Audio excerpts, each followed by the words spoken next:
Bismillahirrahmanirrahim. Assalamualaikum warahmatullahi wabarakatuh.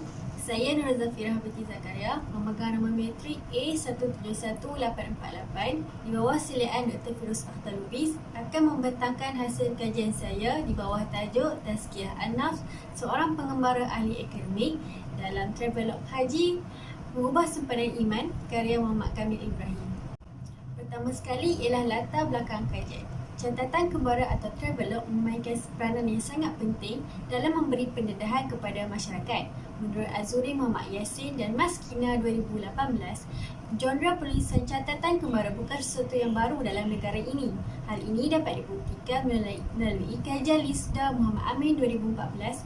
Hasilan travelog di negara ini sudah lama wujud, iaitu pada zaman kolonial, khususnya pada abad ke-19 dan awal abad ke-20. Misalnya, kisah pelayaran Muhammad Ibrahim Mushi.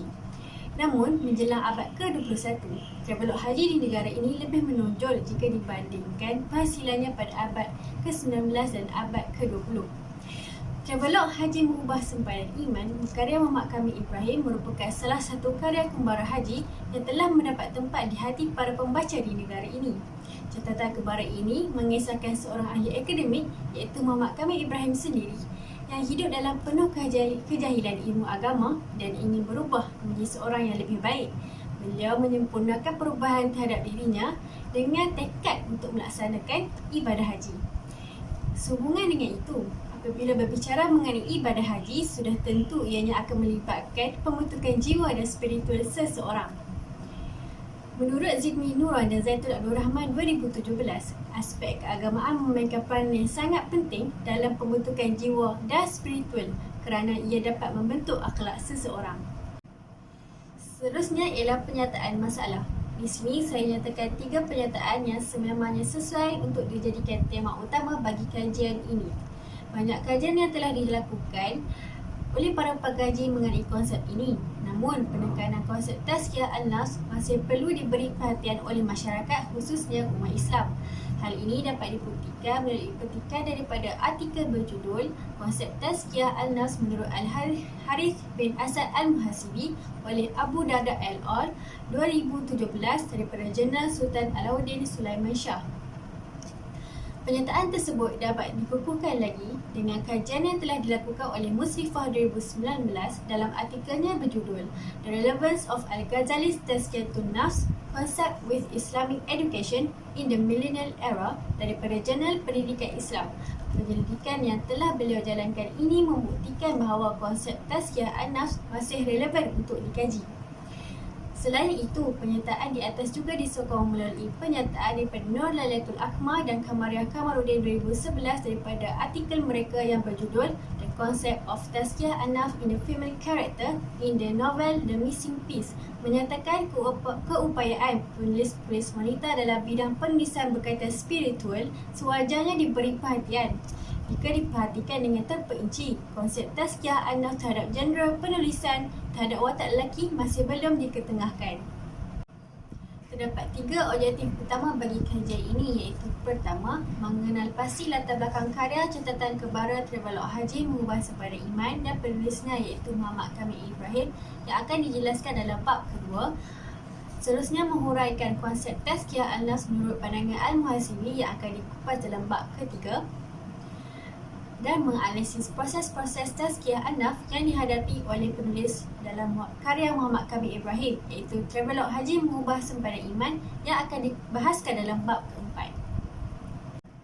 Kajian ini menggunakan kaedah kualitatif dalam pencarian fakta atau kenyataan yang boleh menjelaskan dengan lebih terperinci mengenai kajian ini menerusi instrumen pembacaan kepustakaan. Saya menggunakan instrumen ini dalam mengenal pasti konsep Tazkiyah An-Nafs dan proses-proses yang terdapat dalam konsep tersebut menurut pandangan Imam Al-Muhasibi.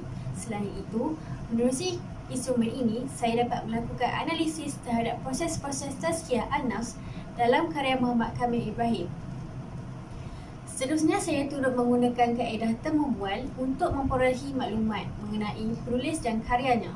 Saya telah menemu bual penulis karya ini, iaitu Muhammad Kamil Ibrahim, dan editor senior syarikat penerbitan PTS Publishing Sdn Bhd menerusi kaedah penulisan email sahaja dengan mengajukan beberapa soalan yang berkaitan. Pendapatan kajian dalam kajian yang dijalankan ini merangkumi bab kedua, latar belakang Muhammad Kamil Ibrahim dan Karajan Tervelok Haji mengubah pada iman, bab ketiga, konsep tazkiyah an-nafs, dan bab keempat, analisis teks Tervelok Haji mengubah pada iman, karya Muhammad Kamil Ibrahim bagi memenuhi objektif kajian. Menerusi bab kedua ini, saya telah memuatkan 4 subtopik utama untuk dibincangkan. Pertama sekali ialah latar belakang. Profesor Dr. Muhammad Kamil Ibrahim merupakan seorang profesor dalam bidang perakawanan yang kini berkhidmat di UC Kuala Lumpur Business School. Beliau mula menceburi dalam bidang akademik dengan berkhidmat sebagai pensyarah perakawanan di UiTM pada tahun 1993. Di samping keterlibatan beliau dalam bidang akademik, beliau juga sering dijemput sebagai penceramah jemputan di stesen-stesen TV dan radio, masjid dan institut-institut pengajian. Seterusnya ialah pencapaian dan anugerah. Profesor Dr. Muhammad Kamil Ibrahim telah memperoleh pelbagai pencapaian yang cemerlang sepanjang profesinya sebagai seorang ahli akademik. Beliau telah memperoleh pelbagai pencapaian cemerlang dalam kajian dan penyelidikan dalam bidang perakaunan. Beliau juga tidak kurang hebatnya dalam bidang inovasi, penciptaan dan reka bentuk dengan memperoleh pelbagai anugerah dan pingat. Selain itu, beliau juga aktif dalam bidang penerbitan dan penulisan. Beliau aktif dalam menerbitkan artikel-artikel dalam jurnal dan kertas-kertas prosiding. Kehebatan beliau turut terselah apabila beliau telah menghasilkan beberapa buah karya penulisan ilmiah dan penulisan umum seperti PhD kecil tapi signifikan terbitan Yupena Shah Alam dan 2 buah karya kembara terbitan PTS Publication and Distributors. Namun, kajian ini saya hanya memfokuskan kepada salah satu karya penulisan umum beliau iaitu Tervelok Haji Mengubah Sempadan Iman yang merupakan karya kembara pertama hasil nukilan beliau terbitan PTS Publishing Sdn Bhd. Buku ini mulai diterbitkan pada tahun 2007. Menurut editor senior buku ini sudah diterbitkan dalam 3 versi iaitu versi asal, versi edisi jimat dan versi terkini. Menurutnya lagi, sehingga tahun 2018, buku ini sudah terjual lebih daripada 100,000 naskah di pasaran dan juga telah menduduki tangga 10 terbaik bestseller di bawah PTS Sdn Bhd. Bab ketiga telah saya bincangkan dengan lebih mendalam mengenai konsep utama bagi kajian ini iaitu konsep tazkiyah an-nafs. Tazkiyah an-nafs merupakan gabungan daripada 2 perkataan iaitu tazkiyah dan an-nafs. Antara itu, pengertian keseluruhan bagi terma tazkiyah an-nafs telah saya rumuskan sebagai satu usaha yang jitu dalam proses penyucian jiwa daripada segala sifat-sifat tercela dan menyuburkan jiwa dengan amalan kebaikan. Menurut Belinda Dwi Jayanti 2015, terdapat beberapa ayat di dalam Al-Quran yang memperlihatkan amalan-amalan yang boleh dilakukan apabila menjalani proses penyucian jiwa seperti Surah An-Nur ayat 30, Surah Al-Lail ayat 18 dan Surah Fatir ayat 18. Namun, saya memilih untuk memperincikan konsep tazkiyah an-nafs berdasarkan pandangan Al-Muhasibi. Menurut Abu Darda et al. 2017, pencegahan al-wiqayah merupakan langkah pertama dalam konsep tazkiyah an-nafs yang dikemukakan oleh Imam Al-Muhasibi dan terdapat 8 proses di bawahnya. Langkah kedua ialah pembangunan al-tanmiyah. Langkah ini merupakan pembangunan diri menerusi amalan-amalan terpuji. Imam Al-Muhasibi berpandangan terdapat beberapa perkara yang harus dijaga oleh seseorang manusia dalam usaha membangunkan jiwanya. Langkah ketiga pula ialah al-ilaj yang membawa maksud rawatan daripada penyakit-penyakit hati. Dalam bab keempat, saya telah memilih langkah pencegahan atau al-wiqayah sahaja untuk dianalisis dalam bab ini kerana berdasarkan penelitian saya mendapati langkah ini lebih mendominasi dalam karya kembara ini.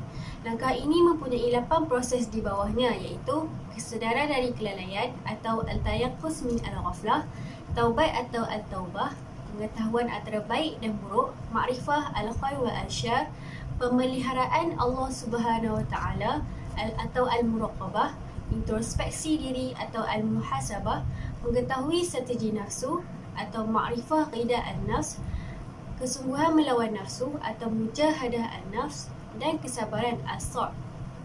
Namun, pada pembentangan ini, saya hanya memfokuskan kepada 2 subtopik sahaja untuk dibahaskan, iaitu taubat atau al-taubah dan mengetahui strategi nafsu, ma'rifah rida an-nafs.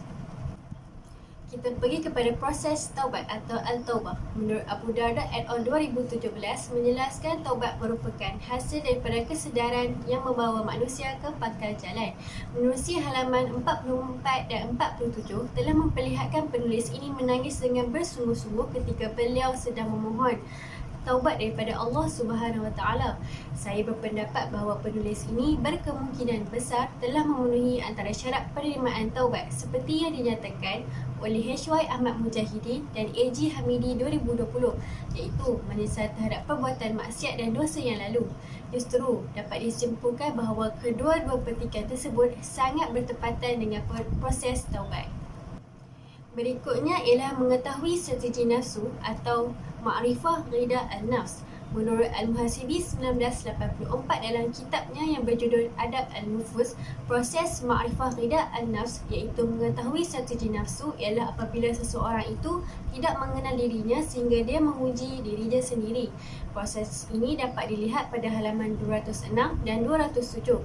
Tak kala beliau beristighfar dan bertaubat memohon keampunan daripada Allah Subhanahu Wa Taala, menunjukkan beliau berjaya mengenal pasti keadaan nafsunya dan beliau berjaya mengawal kehendak nafsu tersebut daripada mendominasi dirinya.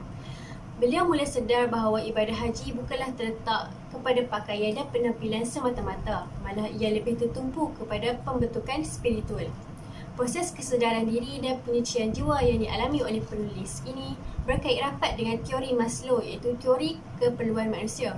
Buktinya, beliau lebih rela pulang ke Malaysia hanya berkemeja, berseluar jubah dan berselipar kerana berkemungkinan beliau menganggap bahawa pakaian tidak melambangkan ibadah yang dilakukan dan ia bukanlah satu keperluan, tapi ia lebih mementingkan kepada penyucian hati. Antara itu, dapat disimpulkan bahawa kedua-dua petikan tersebut sangat bertepatan dengan proses ini. Sekarang kita beralih pula kepada hasil dapatan kajian. Proses tazkiyah an-nafs dilihat berlaku kepada penulis karya ini, iaitu Muhammad Kamil Ibrahim. Beliau boleh dikategorikan sebagai seorang yang berstatus tinggi kerana beliau seorang yang berintelektual dan diseduni. Saya berpandangan bahawa keberhasilan proses tazkiyah an-nafs bagi golongan berstatus tinggi sangat berkait rapat dengan ego dan esteem diri yang terdapat dalam diri mereka. Seseorang yang berjaya menurunkan atau merendahkan egonya, berarti dia berjaya membuang segala sifat sombong, takbur dan bangga diri dalam dirinya. Hal ini secara tidak langsung akan menyebabkan peningkatan esteem diri dalam dirinya. Jika seseorang telah berjaya menurunkan egonya untuk menjalani proses tazkiyah an-nafs, dia juga perlu mempunyai esteem diri yang tinggi. Jika seseorang mempunyai esteem diri yang tinggi, maka dia akan lebih bersifat terbuka dan mudah menerima pandangan dan nasihat daripada orang lain. Natijahnya, tazkiyah an-nafs yang terdapat dalam karya kembara Muhammad Kamil Ibrahim ini membuktikan bahawa proses tazkiyah an-nafs ini turut berlaku kepada golongan berstatus tinggi. Namun, dalam memperoleh keberhasilan proses tazkiyah an-nafs ini, mereka perlu cakna terhadap dua aspek penting, iaitu kerendahan ego dan ketinggian esteem diri. Walau bagaimanapun, kebergantungan kepada Allah Subhanahu Wa Taala juga sangat diperlukan dengan berdoa memohon daripada istiqamah dan keikhlasan dalam setiap perubahan yang dilakukan.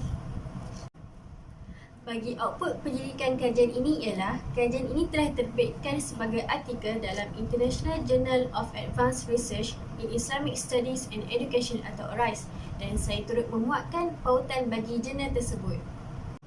Berikut adalah beberapa lampiran yang berkaitan dengan kajian ini, seperti temu bual bersama penulis dan editor senior melalui penulisan email, versi-versi penerbitan Travelog Haji Mengubah Sepadan Iman, iaitu versi asal, versi edisi jimat dan versi edisi terkini. Seterusnya ialah beberapa gambar beliau sebagai penceramah jemputan di stesen-stesen TV dan radio. Sekian pembentangan kajian daripada saya dan saya akhiri dengan wabillahi taufiq wa hidayah. Wassalamualaikum warahmatullahi wabarakatuh.